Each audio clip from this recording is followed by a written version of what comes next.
When the dead returned, Commander Crix adjusted his scales against the cold metal of his command chair.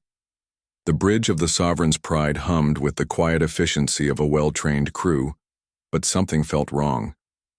For 3 days, his patrol fleet had been picking up strange readings in Sector 47 Delta, a region of space so empty and worthless that most star charts didn't even bother naming it. "Energy spike detected," announced Lieutenant Vex, her 4, arms dancing across the sensor console. "Same pattern as before, Commander. It's unusual." Crix leaned forward, his yellow eyes narrowing. The Zephyr Empire had ruled this part of the galaxy for over 5,000 years. They knew every star, every planet, every speck of cosmic dust that drifted through their territory.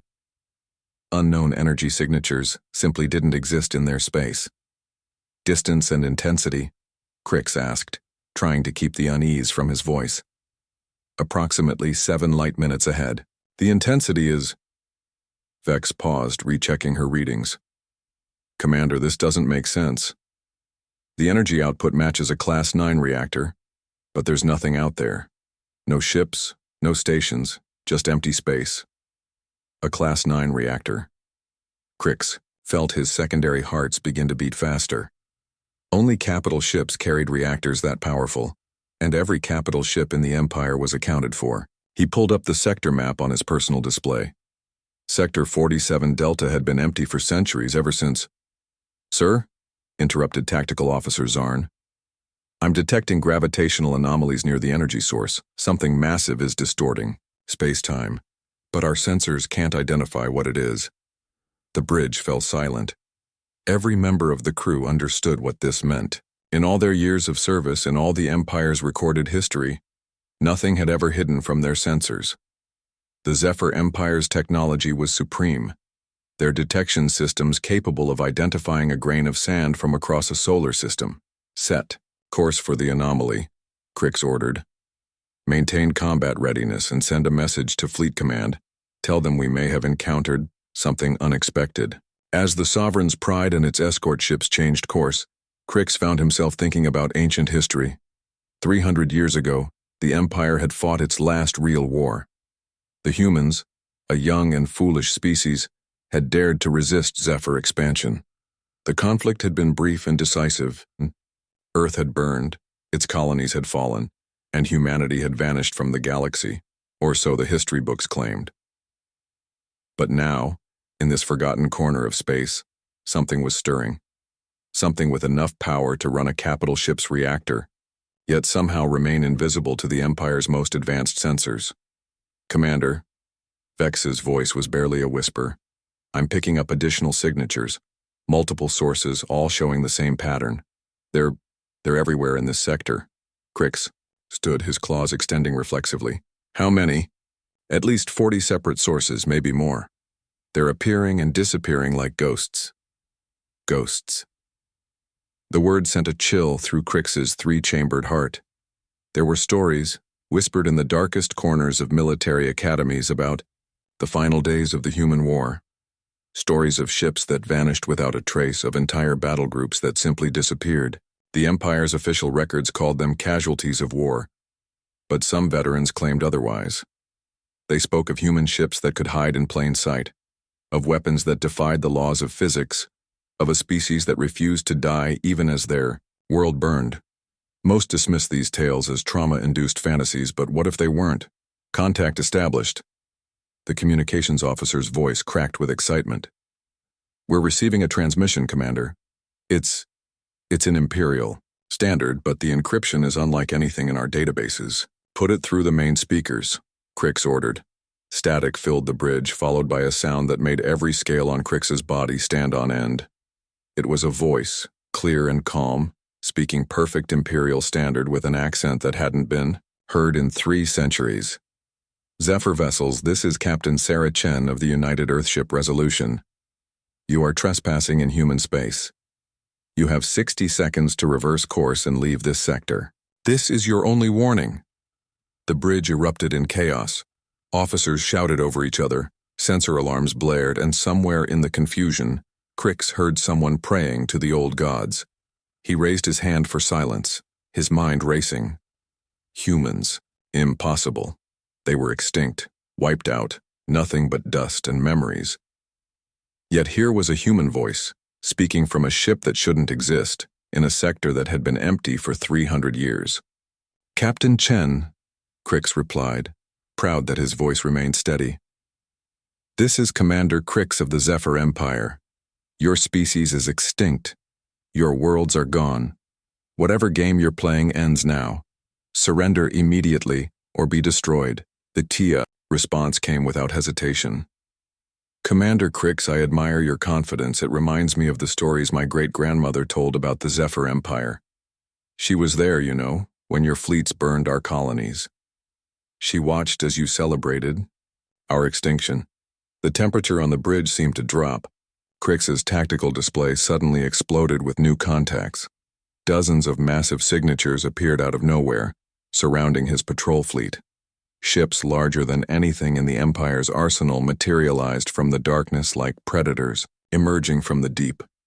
"But here's the thing about humans, Commander," Captain Chen continued, her voice carrying an edge sharp enough to cut steel. "We're very good at playing dead. And we've had 300 years to prepare for this moment." The largest signature on Crix's screen pulsed with energy that made his sensors scream. As he watched, space itself seemed to bend and twist, and then it appeared. A ship so massive it defied comprehension, its hull black as space itself, covered in weapons platforms that glowed with deadly potential. The resolution was like nothing Crix had ever seen. It wasn't just big, it was impossible. The engineering required to build something of that scale, to hide it for centuries, to power it with technology that surpassed anything the Empire possessed. It shattered everything he believed about human capabilities. "Your 60 seconds are up, Commander." Chen's voice had turned cold. "But because I'm feeling generous, I'll give you a choice. You can leave now, return to your empire, and tell them that humanity has returned. Tell them that we remember every world they burned, every life they took, every child they murdered. Tell them that we're coming." Crix stared at the tactical display, watching as more human ships continued to appear. His proud patrol fleet, the might of the Zephyr Empire, looked like toys compared to these behemoths. How had they hidden for so long? How had they built such a fleet in secret? "Or," Chen continued, "you can stay and learn exactly what 300 years of focused human ingenuity looks like. The choice is yours, Commander, but choose quickly. My patience has limits." The bridge was silent now. Every eye turned to Crix. His officers waited for orders for the command that would either start a battle they couldn't win or begin a retreat that would shake the Empire to its core. In that moment, Crix understood with perfect clarity that everything had changed. The humans hadn't just survived. They had evolved, grown stronger, and now they were ready to reclaim their place in the galaxy. The ghost stories were real. The extinct had returned, and the Zephyr Empire in all its ancient arrogance had no idea what was coming. Crix opened his mouth to give the order that would seal their fate one way or another. But before he could speak, every screen on the bridge flashed with a new message, broadcast on every frequency, in every language known to the galaxy. Humanity lives. Humanity remembers. Humanity returns. The age of ghosts was over. The age of reckoning had begun. When silence breaks, Commander Crix's order never came. Before he could speak, space itself seemed to shudder. The resolution moved with impossible grace for something so massive, positioning itself directly in front of the Zephyr patrol fleet. Its hull rippled with energy patterns that hurt to look at, as if reality itself was bending around the ship. "Commander," Lieutenant Vex's voice trembled. "I'm reading power signatures that shouldn't be possible. Their smallest escort ship is outputting more energy than our entire fleet combined." Captain Sarah Chen's image appeared on the main view screen. She was younger than Crix had expected, perhaps 40 standard years, with short black hair and eyes that held the weight of generations. Behind her, the bridge of the resolution was unlike anything in the Empire's databases. Organic curves merged with crystalline structures, holographic displays that seemed to exist in multiple dimensions simultaneously.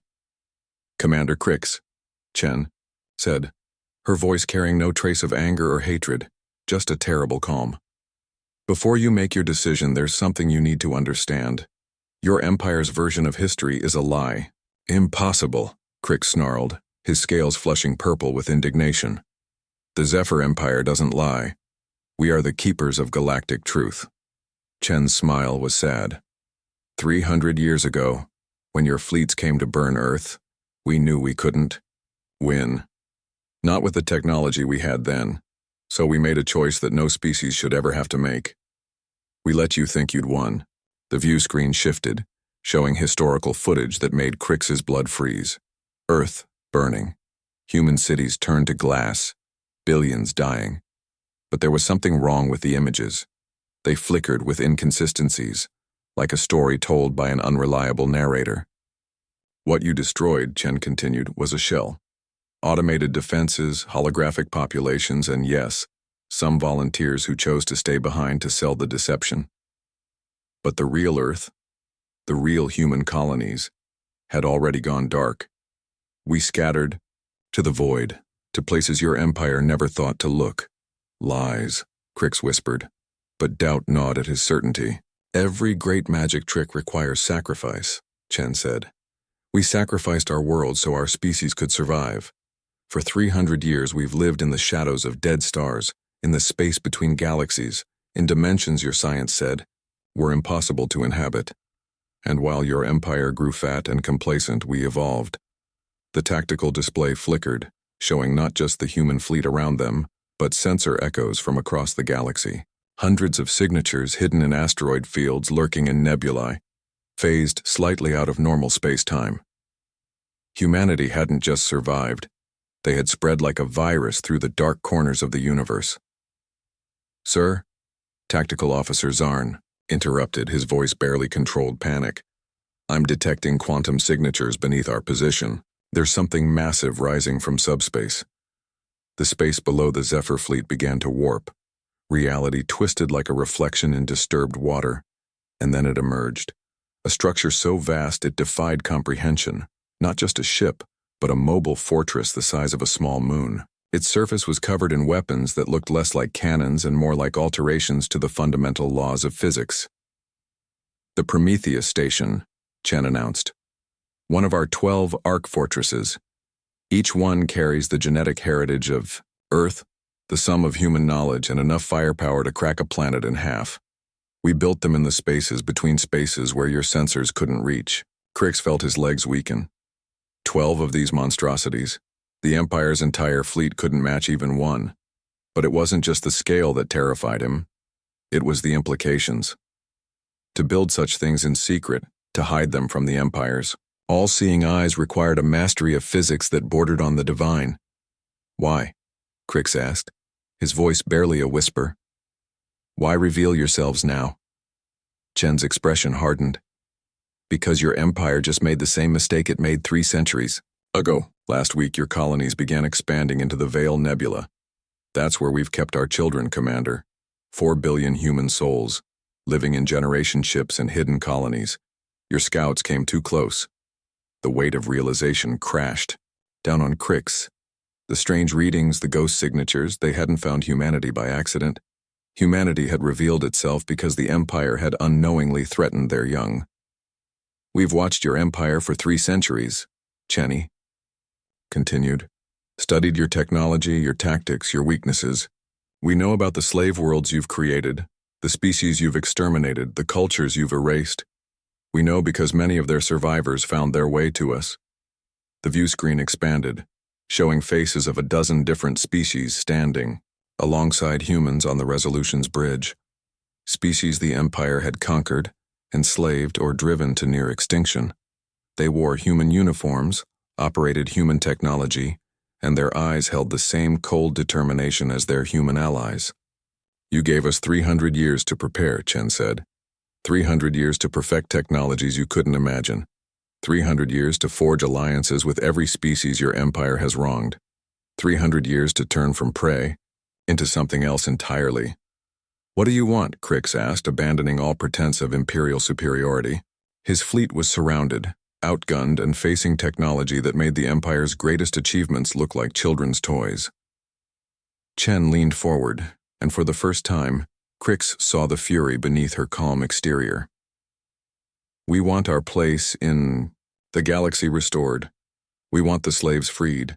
We want the Empire to answer for its crimes. But most of all, Commander, we want you to understand that humanity didn't die in your fires. We were forged by them. The Prometheus station completed its emergence from subspace, its presence warping gravity so severely that Crix's smaller ships had to adjust their positions. Along its massive hull, bay doors opened, revealing rows of fighters that seemed to exist partially outside normal space, their forms shifting and changing as they watched. "Go back to your empire," Chen commanded. "Tell them that the ghosts they created have returned. Tell them that every atrocity they've committed has been remembered.